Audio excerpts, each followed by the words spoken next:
I lone wolfed two teams yesterday that hit.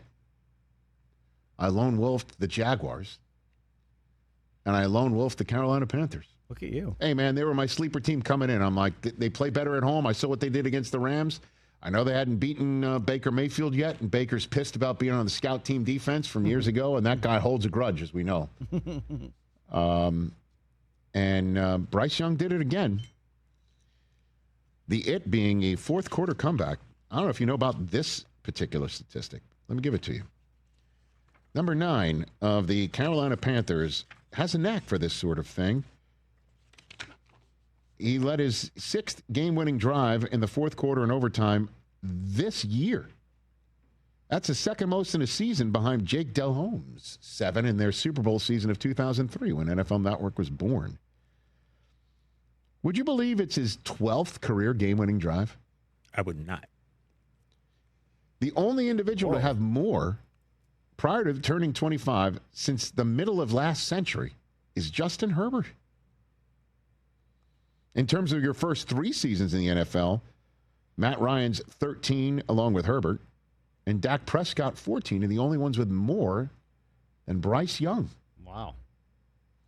Who didn't get any run game to support him yesterday. The Bucs held Dowdle to 29 and Chuba to 27 rushing yards. It's the first time both of them played and had fewer than 30 rush yards all season long.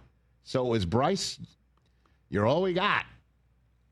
And he found Tetaroa McMillan. I guess he's like, don't call me Ted. Is that what it is? He doesn't like Ted. T-Mac, I think he's okay with. Okay. He surpassed 900 receiving yards.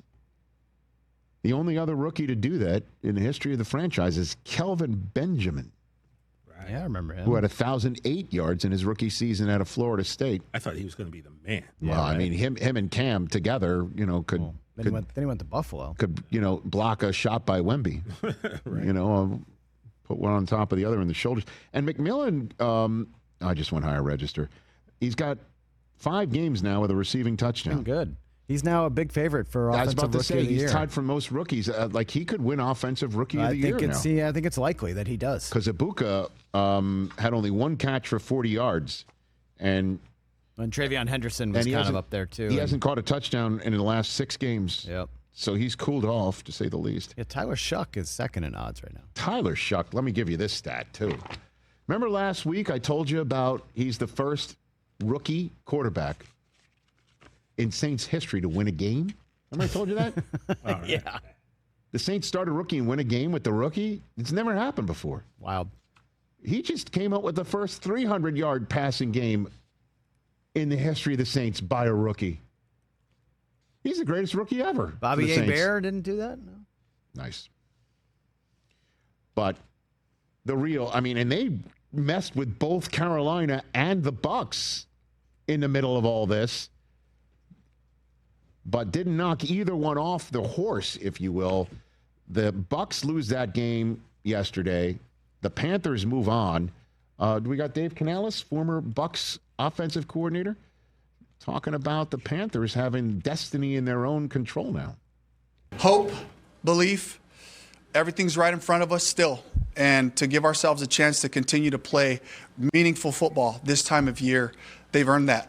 They've earned that because of the work. They've earned that because of being accountable to each other. And, my message to them was like, we've been playing playoff football for a really long time, and because of our record early on, every single one of those games, for the last month have been so critical for us to be in this spot. And so we get another week. We got another opportunity, and we have to be able to make sure we take the lessons from this one and move forward and try to find our best football. Remember the narrative was that the owner was such a hothead he couldn't find anybody to take his job that he was offering to people to be the head coach of the Carolina Panthers, and they had to find some guy named Dave Canales that few people had ever really heard of outside of the fact that he was helping Baker Mayfield ball out after Tom Brady left, and then they hire him, and then just a couple games in, he benches Bryce Young to the point where everyone's saying, Bryce, you need to leave there. There's no chance you're ever going to be successful there.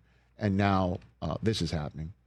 Just a lesson for everybody to not have such a knee-jerk, hot-take reaction to things in the world. I remember, again, we called the game in Germany last year between the Panthers and the Giants. Turned out to be Daniel Jones's final start as a Giant. And Dave Canales said, we will know we're succeeding the minute that the players show their personality on the field. It comes out in their play, and that's all we've seen, man. And they drafted well. And they're, in speaking of earning it, as he said, that they've earned the ability to play meaningful football at this time of the year. If they win the division, they will have earned it. Because the Bucs are in Miami next week, where Quinn Ewers didn't have that terrific a first start. And we'll see if there's any chance that Zach Wilson gets this start, or they'll try again with Quinn Ewers. Either way, the Dolphins just got boat raced by the Bengals. The Bucs go there to try and snap a losing streak in this fog that they've been in, going from 6-2 to 7-8.